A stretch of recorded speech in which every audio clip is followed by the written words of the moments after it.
Pemerintah ingin memastikan bahwa kejadian berisiko seperti evakuasi korban banjir dan pengungsian sementara tidak menambah tingginya risiko penularan virus SARS-CoV-2 penyebab COVID-19. Hal tersebut disampaikan oleh juru bicara pemerintah Dr. Reysa Brotoasmoro dalam keterangan persnya di kantor Presiden 26 Februari. Dr. Reysa mencontohkan kota Pekalongan di Jawa Tengah misalnya, berinisiatif untuk melakukan penyekatan ruang di lokasi pengungsian sebagai upaya agar lokasi pengungsian tidak menjadi klaster baru penyebaran COVID-19. Inisiatif yang dilakukan Gubernur dan BPDB Jawa Tengah dan pemerintah kota Pekalongan perlu kita apresiasi, ucap Dr. Reysa. Dr. Reysa menambahkan bahwa selain aman dari dampak banjir, yang juga harus menjadi perhatian utama adalah kesehatan jiwa masyarakat. Selaras dengan perhatian masyarakat dunia, pemerintah juga serius memperhatikan kesehatan jiwa, tambah Dr. Reysa. Dalam kaitannya dengan aspek psikologis, bidang perubahan perilaku Satgas Penanganan COVID-19 telah meluncurkan buku panduan kesehatan jiwa pada masa pandemi COVID-19 ini. Buku tersebut memberikan informasi seputar kesehatan jiwa dan peran keluarga yang disajikan dalam bahasa sederhana. Para ahli yang menyusun buku panduan tersebut memperhatikan munculnya rasa bosan dan jenuh menghadapi situasi pandemi yang penuh dengan keterbatasan. Lalu muncul juga rasa cemas dan takut terhadap risiko penularan. Selain itu, bagi sebagian masyarakat yang sudah terlalu lama di rumah, muncul emosi yang tinggi juga tidak terkendali serta tantangan emosional lainnya. Dr. Reysa menjelaskan bahwa terdapat 4 hal yang anggota keluarga dapat lakukan untuk saling membantu. 1. Memberikan dukungan emosional dengan menunjukkan kepedulian dan perhatian terhadap pasien atau penyintas COVID-19 saat mengalami tekanan dalam proses pemulihan. 2. Memberikan dukungan informasi melalui saran, petunjuk, dan masukan yang berasal dari sumber yang valid dari ahli di bidangnya. Ketiga, memberikan penghargaan dan dukungan yang tulus atas semangat dan perkembangan harian yang dialami pasien dan atau penyintas COVID-19. 4. Memberikan dukungan lainnya seperti hadiah atau apapun yang dibutuhkan pasien atau penyintas. Di akhir keterangannya, Dr. Reysa juga menjelaskan terkait perkembangan program vaksinasi. Beberapa kelompok masyarakat meliputi pedagang pasar, kelompok masyarakat lanjut usia, wartawan, atlet, guru, dosen, serta tenaga pendidik lainnya sudah dimulai untuk mendapatkan vaksinasi COVID-19. Selain itu, vaksinasi tahap 1 bagi tenaga kesehatan sudah mencapai 100% dari sasaran awal untuk dosis pertama. Dan saudara-saudari keluarga Indonesia, salam hangat dan salam sehat bagi kita semua. Mengingat kondisi cuaca yang ekstrim di beberapa hari belakangan ini, pemerintah ingin mengingatkan bahwa persiapan menghadapi kemungkinan banjir perlu dilakukan, mulai dari rumah tangga, lingkungan sekitar bersama warga di RT dan RW, serta oleh satuan pemerintah dari mulai kelurahan, kecamatan, dan kabupaten kota. Pencegahan banjir dengan memastikan saluran air dibersihkan dan bebas sampah sangat penting. Mungkin Bapak Ibu bertanya-tanya, apa hubungannya pencegahan banjir dengan penanganan COVID-19? Pemerintah ingin memastikan bahwa kejadian resiko terjadinya penularan virus COVID-19, termasuk evakuasi korban banjir, pengungsian sementara, tidak menambah tingginya resiko penularan virus SARS-CoV-2 penyebab COVID-19. Bapak Ibu keluarga Indonesia, banjir merupakan peristiwa bencana yang disebabkan curah hujan yang tinggi, sehingga mengakibatkan meluapnya air sungai, danau, dan laut, atau karena drainase, sehingga membuat jumlah air melebihi daya tampung media penopang air dari curah hujan. Namun perlu diingat, banjir juga terjadi karena ulah manusia, misalnya perilaku tidak bertanggung jawab seperti membuang sampah di saluran air dan sungai. Mengapa antisipasi banjir sangat relevan dengan pencegahan penularan COVID-19? Karena tindakan tersebut mengingatkan kita untuk memperhatikan kesehatan dan keselamatan keluarga selama banjir. Selalu mencuci tangan menggunakan sabun dan air bersih sesering mungkin, minimal selama 20 detik. Tetap memakai masker pada saat berinteraksi dengan petugas, aparat, RT/RW, atau dalam masa evakuasi dan pengungsian sementara. Dan tentunya tetap menjaga jarak aman. Panduan lebih lengkap dapat kita unduh dari situs BNPB. Temukan buku saku Tanggap Tangkas Tangguh menghadapi bencana di s.id/tanggap bencana. Inisiatif yang dilakukan Gubernur dan BPBD Jawa Tengah dan pemerintah Kota Pekalongan perlu kita apresiasi. Pemerintah Kota Pekalongan melakukan penyekatan ruang di lokasi pengungsian di Aula Kecamatan Pekalongan Barat. Hal itu dilakukan sebagai upaya agar lokasi pengungsian tidak menjadi klaster baru penyebaran COVID-19. Pandemi COVID-19 ini belum berakhir. Selain aman dari dampak banjir yang juga harus menjadi perhatian utama, adalah masyarakat tetap menjalankan protokol kesehatan secara ketat untuk menekan penularan dan penyebaran angka kasus COVID-19. Semoga kawasan lainnya yang menghadapi resiko banjir segera menyiapkan langkah antisipasi yang sama. Kami ingatkan lagi bahwa virus COVID-19 ini ditularkan melalui percikan air yang keluar pada saat kita bersin, batuk, bahkan berbicara. Maka dari itu, memakai masker dan menjaga jarak wajib dipraktikkan dalam situasi apapun. Dan jangan lupa tetap usahakan mencuci tangan untuk memastikan virus tersebut mati di tangan kita oleh sabun atau cairan pembersih tangan. Nah, Bapak, Ibu, dan saudara-saudari keluarga Indonesia, setelah hampir setahun menghadapi pandemi, kita telah berusaha sebaik mungkin untuk beradaptasi dengan keadaan, termasuk merespon pandemi dan bencana lainnya secara bersamaan. Tentu ini tidak mudah. Banyak sekali beban psikologis yang kita tanggung setahun ini. Satgas Penanganan COVID-19 sangat menyadari hal tersebut.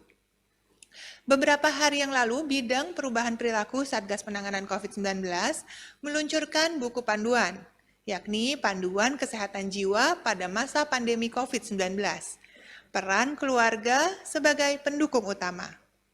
Buku ini memberikan informasi seputar kesehatan jiwa dan peran keluarga yang disajikan dalam bahasa sederhana.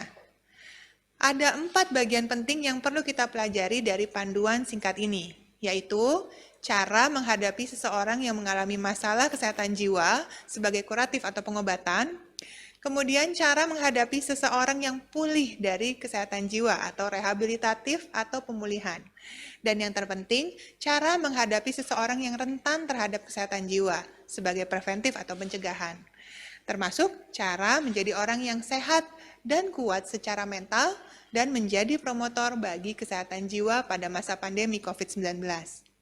Selaras dengan perhatian masyarakat dunia, pemerintah juga serius memperhatikan kesehatan jiwa. Para ahli yang menyusun buku panduan tersebut memperhatikan munculnya rasa bosan, rasa jenuh menghadapi situasi pandemi yang penuh dengan keterbatasan, yang juga muncul rasa cemas, rasa takut terhadap resiko penularan. Sebagian masyarakat sudah terlalu lama berada di rumah, sehingga muncul emosi yang tinggi, tidak terkendali, yang tantangan emosional lainnya. Ruang gerak dan interaksi yang semakin terbatas. Tentunya ini akan berbahaya bagi kesehatan jiwa dan pada akhirnya akan berdampak terhadap kesehatan fisik. Padahal di masa pandemi ini, kita semua butuh fisik yang prima agar tidak mudah tertular COVID-19. Dan keluarga adalah jawaban utamanya. Membuat suasana lingkungan rumah agar nyaman dan aman sehingga mampu mempertahankan kesehatan anggota keluarga. Terutama apabila anggota keluarga ada yang menjadi pasien COVID-19 atau ada yang baru sembuh. Ubah cara berkomunikasi dalam keluarga, tingkatkan intensitas, lebih sering lakukan obrolan dalam keluarga dengan suasana yang nyaman, rileks, dan menyenangkan. Ada 4 hal yang anggota keluarga dapat lakukan untuk saling membantu. Yang pertama, dukungan emosional. Tunjukkan kepedulian dan perhatian terhadap pasien atau penyintas COVID-19 yang akan menyembuhkan rasa nyaman, tentram, dibutuhkan, dan dicintai saat ia mengalami tekanan dalam proses pemulihan. Yang kedua, berikan dukungan informasi, berbagai saran, petunjuk, masukan sesuai dengan kebutuhan dari penyintas COVID-19. Dan tentunya berasal dari sumber yang valid, yang benar, dan ahli di bidangnya.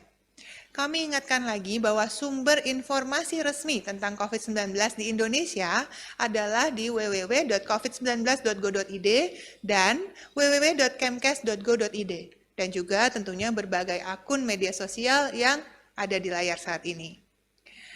Pastikan berita yang akan kita bagikan ke anggota keluarga yang harus diverifikasi terlebih dahulu dan pastikan penyebaran hoax itu terhenti. Karena hoax itu tidak akan membantu anggota keluarga kita yang sedang terkena COVID-19 untuk pulih dan kembali sehat. Yang ketiga, berikan perhargaan dan dukungan yang tulus atas semangat dan perkembangan harian yang dialami pasien dan atau penyintas COVID-19.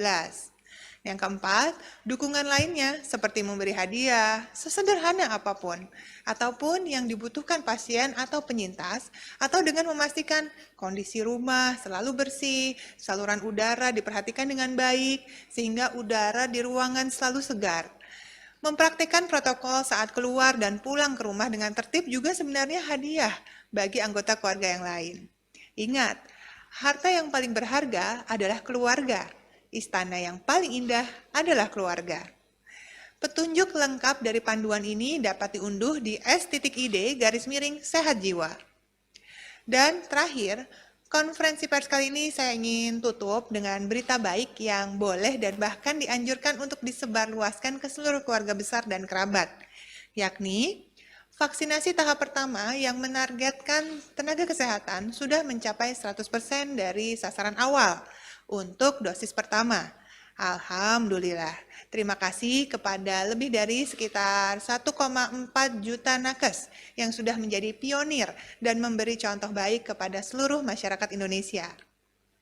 Vaksinasi terhadap pedagang pasar dan lansia pun dihiasi oleh antusiasme yang tinggi. Tentunya berbagai perbaikan dalam manajemen waktu dan pemberian layanan wajib dilakukan pemerintah. Vaksinasi kepada ribuan wartawan dan atlet yang akan berkompetisi di Olimpiade dan kompetisi internasional lainnya pun sudah dimulai, diliputi dengan semangat tinggi dan optimisme bahwa kita akan memenangkan perang melawan virus SARS-CoV-2 ini apabila kita selalu bersama-sama. Dan vaksinasi terhadap guru, dosen, dan tenaga pendidik lainnya. Itu pun juga sudah dimulai. Ini semakin membuka optimisme bahwa proses belajar dan mengajar akan dapat kita pulihkan saat semua persyaratan pembukaan sekolah siap. Pembelajaran jarak jauh memang masih dapat memberikan transfer ilmu dan keahlian akademis. Namun perlu kita sadari juga bahwa tatap muka di sekolah membuka besar transfer nilai dan norma, kecakapan sosial, dan bahkan peningkatan peluang pemerataan tingkat kesehatan anak dan remaja melalui program kesehatan yang ada di sekolah-sekolah. Insya Allah, masa yang akan indah dikenang tersebut akan segera datang. Amin. Nah, bersama-sama meski telah divaksinasi, ingat untuk terus disiplin menjalankan protokol 3M.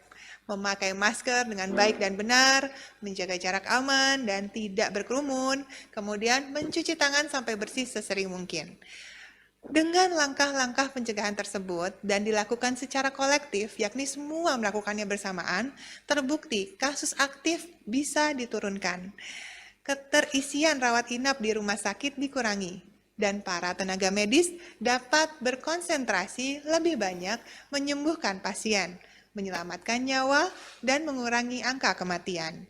Mari pertahankan gotong royong ini karena ini modal besar untuk menghentikan pandemi. Bersama kita pasti bisa. Selamat berakhir pekan dan salam sehat untuk seluruh keluarga. Sampai jumpa.